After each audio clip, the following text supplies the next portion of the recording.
Good morning dear friends. कैसे हैं आप लोग। आज मैं इस वीडियो में डी फार्म सेकेंड ईयर के जो स्टूडेंट्स हैं उनके लिए फार्माकोलॉजी के इम्पॉर्टेंट क्वेश्चंस जो हैं मैं बताने जा रहा हूँ। ये बहुत ही इम्पॉर्टेंट सब्जेक्ट है और इसको बहुत आप ध्यान से वीडियो को देखिएगा कि फार्माकोलॉजी में क्या होता है कि कन्फ्यूज़न बहुत होता है और दूसरा बैक के चांसेस बहुत ज़्यादा होते हैं। तो इसलिए आज की जो वीडियो है इसको आप बहुत ध्यान से, मैं जो भी इसमें क्वेश्चंस बताऊंगा वो आप सुनेंगे, उनको नोट करेंगे और बहुत ही अच्छी तरीके से तैयार करेंगे। मैं बार बार आपसे कह रहा हूँ कि फार्माकोलॉजी एक ऐसा विषय है जिसमें अगर आपने थोड़ी सी चूक की तो बैक या फेल होने में समय नहीं लगता है। ठीक है ना। हो सकता है आज की वीडियो मेरी थोड़ी सी बड़ी हो जाए क्योंकि इम्पोर्टेंट सब्जेक्ट है और इसका जो सिलेबस है वो काफ़ी बड़ा है, वाइड सिलेबस है। तो इसलिए जो है वीडियो आज की जो सामान्य तौर पे मैं जो वीडियो अभी तक अपलोड की है उनसे थोड़ी लंबी हो सकती है, तो वो कोई दिक्कत की बात नहीं है। और मैंने काफ़ी मेहनत करके जो है आज के क्वेश्चंस जो हैं शॉर्ट आउट किए हैं।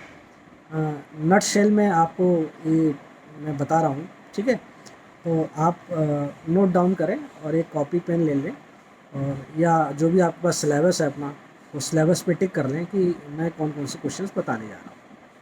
ठीक है, तो इसमें जो सबसे पहला जो क्वेश्चन बनता है कि डिफाइन फार्माकोलॉजी, है ना, या आपके डेफिनेशन पूछ सकते हैं डिफाइन फार्माकोथेरेपेटिक्स, है ना, या डिफाइन फार्माकोकाइनेटिक, डिफाइन फार्माकोडायनामिक्स, है ना।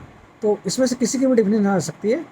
इसी के साथ में इसी सवाल में define various routes of drug administration, दवा किस किस रूट से दी जा सकती है वो आपको रूट बताने हैं।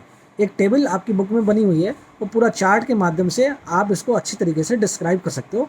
मोस्ट इंपॉर्टेंट क्वेश्चन है, एग्ज़ाम में 110% आएगा 110% बिल्कुल आएगा। ठीक है, तो पहला सवाल हो गया। एक तो डेफिनेशन आपको फार्माकोकाइनेटिक, फार्माकोडायनेमिक्स और फार्माकोलॉजी की डेफिनेशन याद करनी है, और इसके अलावा इसी के साथ में कि define various routes of drug administration. Clear, वो चार्ट दे रखा है, चार्ट से आप बहुत अच्छी तरीके से डिस्क्राइब करिए। ठीक है, second question is factors affecting absorption, distribution, metabolism and excretion. कौन कौन से फैक्टर्स हैं जो अब्जॉर्प्शन, डिस्ट्रीब्यूशन, मेटाबॉलिज्म या एक्सक्रीशन को जो है अफेक्ट करते हैं। मेटाबॉलिज्म को हम बायो ट्रांसफॉर्मेशन भी बोलते हैं। तो अगर मेटाबॉलिज्म की जगह आपको सवाल में बायो ट्रांसफॉर्मेशन पूछ लिया जाता है तो एक ही बात है, आप कंफ्यूज मत करिएगा। ठीक है ना। और जो ये जो एडीएमई जो मैंने बताया, अब्जॉर्प्शन, डिस्ट्रीब्यूशन, मेटाबॉलिज्म, एक्सक्रीशन, इसमें भी सबसे ज़्यादा जो इम्पोर्टेंट है वो मेटाबॉलिज्म है। क्लियर, तो बहुत अच्छी तरीके से आप तैयार करें। ठीक है, next question is define cholinergic drugs and it's classification. Cholinergic drugs क्या होती हैं उसकी डेफिनेशन और कोलिनर्जिक ड्रग्स का क्लासिफिकेशन आपको देना है। ठीक है, नेक्स्ट है mode of action of acetyl choline. बहुत इंपॉर्टेंट ड्रग है एसिटाइल कोलिन। ठीक है, उसका मोड ऑफ एक्शन क्या है। मोड ऑफ एक्शन को हम फार्माकोलॉजिकल एक्शन भी बोलते हैं। तो एग्जाम में अगर मोड ऑफ एक्शन की जगह आपसे पूछ लिया जाए फार्माकोलॉजिकल एक्शन क्या है तो आप कंफ्यूज मत करें, एक ही बात है। ठीक है, तो एसिटाइल कोलिन बहुत इंपॉर्टेंट ड्रग है। आप उसको, उसका स्ट्रक्चर क्या है, उसका यूजेस क्या है ना, उसका मोड ऑफ एक्शन क्या है और उसके एडवर्स ड्रग रिएक्शंस क्या क्या हैं, शॉर्ट में एडीआर, एडवर्स ड्रग रिएक्शंस क्या हैं, और डोज भी आप इसका याद कर लें। इंपॉर्टेंट ड्रग है एसिटाइल कोलिन। ठीक है, next question is right a short note on pilocarpine. Pilocarpine के बारे में आपको एक शॉर्ट नोट लिखना है, जैसे मैकेनिज्म ऑफ एक्शन क्या है उसका यूजेस क्या है, उसके एडवर्स ड्रग रिएक्शंस क्या क्या हैं। ठीक है, ये आपको पता होना चाहिए। ठीक है, नेक्स्ट है define anti cholinergic drugs and it's classification. Anti cholinergic drugs क्या होती हैं और उनका क्लासिफिकेशन आपको बताना है। और इसमें सबसे जो इम्पोर्टेंट ड्रग है एंटी कोलिनर्जिक ड्रग्स में, वो है एट्रोपिन। तो एट्रोपिन को आपको बहुत अच्छी तरीके से ड्रग को पढ़ना है, क्लासिफिकेशन तो पढ़ना ही है, एंटी कोलिनर्जिक ड्रग्स का क्लासिफिकेशन, उसका डेफिनेशन, और इसके अंदर जो ड्रग आ रही है वो है एट्रोपिन। एट्रोपिन के बारे में आप बहुत अच्छे से पढ़ लें, उसके यूजेस क्या हैं, उसके मोड ऑफ एक्शन क्या है ना, उसका डोज क्या है ना, उसका केमिकल स्ट्रक्चर क्या है, तो ये सारी चीज़ें आप पढ़ लें एट्रोपिन को लेकर, ठीक है। Next question is define adrenergic drugs. Adrenergic drugs क्या होती हैं, डिफाइन करना है, इनका क्लासिफिकेशन देना है, ठीक है। एड्रीनर्जिक ड्रग्स को हम सिंपैथोमाइमेटिक ड्रग्स भी बोलते हैं। तो आप सवाल कैसे भी पूछ सकते हैं, अगर वो डायरेक्टली आपसे एड्रीनर्जिक ड्रग्स पूछ लें या वो ये कहते हैं कि डिफाइन सिंपैथोमाइमेटिक ड्रग्स, तो एक ही बात होती है, तो कन्फ्यूज़न नहीं होना है बिल्कुल भी, क्लियर। तो इसमें इन ड्रग्स के क्या क्या मोड ऑफ एक्शंस होते हैं, क्या एडवर्स रिएक्शंस होते हैं, कहाँ कहाँ यूज़ होते हैं, ये आपको पता होना चाहिए, ठीक है। Next question is what are the cardio selective beta 1 blocker drugs. Cardio selective beta 1 blocker drugs कौन सी होती हैं, तो इनका क्लासिफिकेशन, और इसमें एक ड्रग बहुत इंपॉर्टेंट है एटिनोलॉल, वो आप उसको पढ़ लें बहुत अच्छे से। वैसे तो कई ड्रग्स दे रखी हैं, लेकिन एटिनोलॉल जो है बहुत इंपॉर्टेंट है, ठीक है। नेक्स्ट क्वेश्चन इज कि define neuromuscular blocking agents. Neuromuscular blocking agents क्या होते हैं, इनको हम स्केलेटल मसल रिलैक्सेंट भी बोलते हैं। न्यूरोमस्कुलर ब्लॉकिंग एजेंट्स को स्केलेटल मसल रिलैक्सेंट भी बोलते हैं। इसमें एक ड्रग बहुत इंपॉर्टेंट है, एक बार उसको हल्के से देख लेना, सक्सिनिल कोलिन एक ड्रग है, वो उसको आप ज़रूर एक बार पढ़ लें, ठीक है। Next is give classification of barbiturates. Barbiturates का क्लासिफिकेशन, उसके एडवर्स रिएक्शंस और उसका मैकेनिज्म ऑफ एक्शन क्या क्या है, यूजेस क्या क्या है बार्बिचुरेट्स के, ठीक है।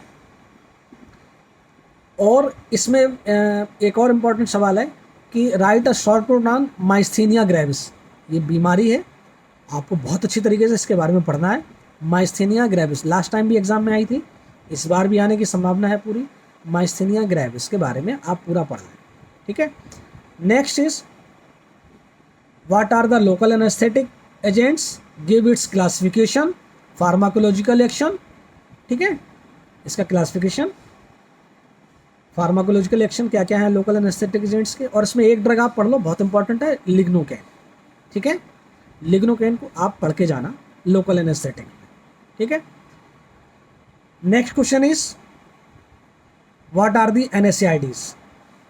NSAIDs का फुल फॉर्म क्या है, non steroidal anti inflammatory drugs, ठीक है। इसका क्लासिफिकेशन आपको देना है, और ये इनके क्या क्या यूजेस हैं, क्या क्या एडवर्स इफेक्ट्स हैं, पता है। बहुत सारी ड्रग्स आती हैं इसमें, PCM आता है, इसमें आइबुप्रोफेन आता है, इसमें एस्पिरिन आता है, बहुत इंपॉर्टेंट है।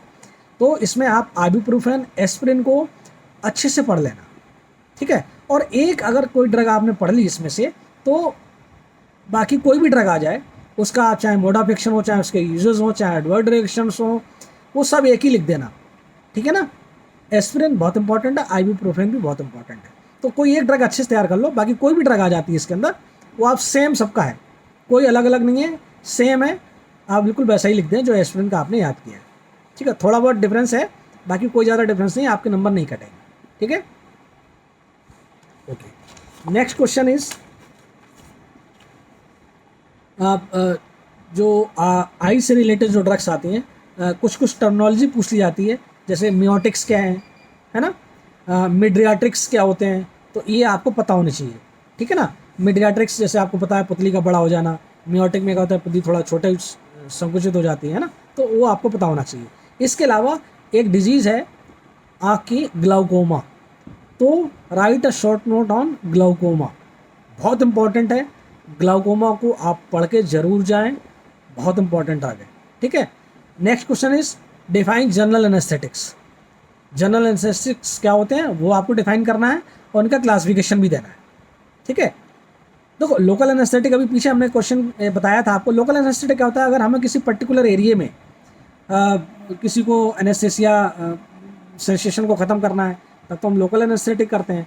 लेकिन अगर हमें सर्जरी वगैरह में अगर हम यूज करते हैं वो जनरल एनेस्थेटिक्स होते हैं, तो उनको डिफाइन करना है, क्लासिफिकेशन देना है, जनरल एनेस्थेटिक्स, और जनरल एनेस्थेसिया की क्या क्या स्टेजेस होती हैं, what are the stages of anaesthesia, ठीक है ना। तो जैसे स्टेज 1, स्टेज 2, स्टेज 3, स्टेज 4 दी हैं किताब में, वो सारी स्टेज आप पढ़ लें, ठीक है ना, किस स्टेज में क्या क्या होता है। Clear. Next question is define hypnotics and sedatives, give its classification. बहुत इंपॉर्टेंट है, सीडेटिव हिप्नोटिक्स क्या होते हैं और इनका क्लासिफिकेशन क्या है। आप बहुत अच्छे तरीके से तैयार करके जाएं। ये जो भी मैं क्लासिफिकेशन आपको बता रहा हूँ, अभी मैंने काफ़ी बता दिए क्लासिफिकेशन। आप क्लासिफिकेशन याद करने से होगा क्या कि आपके जितने भी मल्टीपल चॉइस क्वेश्चन हैं, जितने भी फिल इन द ब्लैंक्स हैं, आप अगर ये करके जाएंगे ना तो आपका एक भी क्वेश्चन छूटेगा नहीं। तो इसलिए क्लासिफिकेशन बहुत इंपॉर्टेंट है, आप इनको अवॉइड नहीं कर सकते। क्लियर, ठीक है। नेक्स्ट है define anti convulsant drugs and it's classification. Anti convulsant drug क्या है और क्लासिफिकेशन क्या है। इसमें भी क्लोनाजीपाम और फिनोबार्बिटॉन बहुत इंपॉर्टेंट है, इसको आप जरूर पढ़ के जाएं। 2 ड्रग बहुत इंपॉर्टेंट है एंटी कन्वल्सेंट ड्रग्स में, क्लोनाजीपाम और फिनोबार्बिटॉन। क्लासिफिकेशन तो आपको पढ़ना ही पढ़ना है, इसके अलावा ये 2 ड्रग विशेष पढ़नी है, ठीक है। नेक्स्ट है what is anti depressant drugs. Anti depressant drugs क्या होती हैं, इसका क्लासिफिकेशन देना है। इसमें भी जैसे कई बार आ जाता है ट्राईसाइक्लिक एंटी डिप्रेसेंट्स क्या होते हैं, या SSRIs क्या होते हैं, सेलेक्टिव सेरोटोनिन रीअपटेक इनहिबिटर्स क्या होते हैं, इनके बारे में आप पढ़ के जाएं, ठीक है। Next is define anti hypertensive drugs and calcium channel blocker drugs. Anti hypertensive drugs क्या होती हैं, कैल्शियम चैनल ब्लॉकर ड्रग्स क्या होती हैं, वो आप पढ़ के जाएं, ठीक है। और कई बार सवाल आ जाते हैं। नेक्स्ट क्वेश्चन है वेसोडाइलेटर्स क्या होते हैं, डिफाइन वेसोडाइलेटर्स, वो आपको बताना है, जो वेसल्स को डायलेट कर देते हैं, ठीक है। वो क्या क्या ड्रग्स आती हैं उसमें, जैसे नाइट्रस ऑक्साइड आता है इसमें, है ना, और भी ड्रग्स आती हैं, तो आप पढ़ के जाना, ठीक है। इसके अलावा एंटी एंजाइनल ड्रग्स क्या होती हैं, डिफाइन एंटी एंजाइनल ड्रग्स, ठीक है ना। Next question is what are the anti arrhythmic drugs. Anti arrhythmic drugs क्या क्या होती हैं। इसमें भी एंटी एरिथमिक ड्रग्स में बहुत इंपॉर्टेंट एक ड्रग है प्रोपेनोलॉल, ठीक है ना। तो आप प्रोपेनोलॉल को बहुत अच्छी तरीके से पढ़ के जाए, उसके फार्माकोलॉजिकल एक्शंस क्या क्या हैं, एडवर्स रिएक्शंस क्या क्या हैं, डोज क्या है, ये आप पढ़ के जाना। नेक्स्ट है डिफाइन एथेरोस्क्लेरोसिस, बीमारी है एथेरोस्क्लेरोसिस, तो आपको एथेरोस्क्लेरोसिस के बारे में बताना है। तो एथेरोस्क्लेरोसिस आप ज़रूर पढ़ के जाएँ, ठीक है। तो ये मैंने कुछ काफ़ी सोच विचार के और एक्सपीरियंस के आधार पर मैंने ये फार्माकोलॉजी के आपके जो सब्जेक्ट से जो इम्पोर्टेंट क्वेश्चन जो बने हैं वो मैंने आज आपको बताए। तो इन क्वेश्चंस को आप बहुत अच्छी तरीके से तैयार करके जाएं। 70% 80% मार्क्स आपके कहीं नहीं जाएंगे। मैंने कई बार अपने वीडियो में बात कही है कि 70 to 80% मार्क्स अगर आपको गेन करना है तो मैं जो वीडियो अपलोड कर रहा हूँ उनको आप बहुत अच्छी तरीके से देखें। और एक और रिक्वेस्ट है आप लोगों से, जिन लोगों ने अभी तक चैनल को सब्सक्राइब नहीं किया है तो सब्सक्राइब कर दें, लाइक करें, और अगर आपको कोई कन्फ्यूज़न होता है, कोई बात नहीं समझ में आ रही है तो कमेंट करके आप बात भी कर सकते हैं, ठीक है। Okay, thank you, all the best.